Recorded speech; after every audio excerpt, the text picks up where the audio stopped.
ዱባይ የጦር አውድማ ሆናለች። ኢራን በአጸፋው ዱባይ የሚገኘውን የአሜሪካ ቆንስላ ጨምሮ የተለያዩ የባህረ ሰላጤው ሀገራት ላይ ጥቃት ሰንዝራለች። የዱባይ ጥቃት።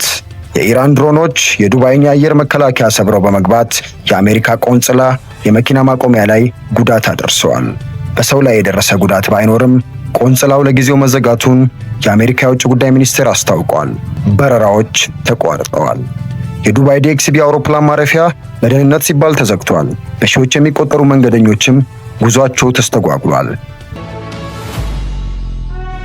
የኢትዮጵያ አየር መንገድም ወደ ዱባይ፣ ሪያድና ቴህራን የሚደረጉ በረራዎች ለጊዜው መቋረጣቸውን አረጋግጧል። የነዳጅ ገበያ መናወጥ፣ ኦይል ማርኬት ክረሽ። የዓለም ትልቁ የነዳጅ ማጓጓዣ መስመር የሆርሙዝ ወሽመጥ ወይም ስትሬት ኦፍ ሆርሙዝ በመዘጋቱ ምክንያት የዓለም ኢኮኖሚ እየተናወጠ ይገኛል። በዛሬው ዕለት ማለትም የካቲት 25 2018 የብሬንት ክሩድ ወይም የድፍድፍ ነዳጅ ዋጋ በ1.5% ጭማሪ ማሳየቱ እየተዘገበ ይገኛል። ስለሆነም አንድ በርሜል ድፍድፍ ነዳጅ $82.66 ደርሷል። ትንበያ በሚቀጥሉት 48 ሰዓታት ውስጥ ውጥረቱ ካልቀነሰ አንድ በርሜል ነዳጅ $100 ይገባል ተብሎ ይጠበቃል።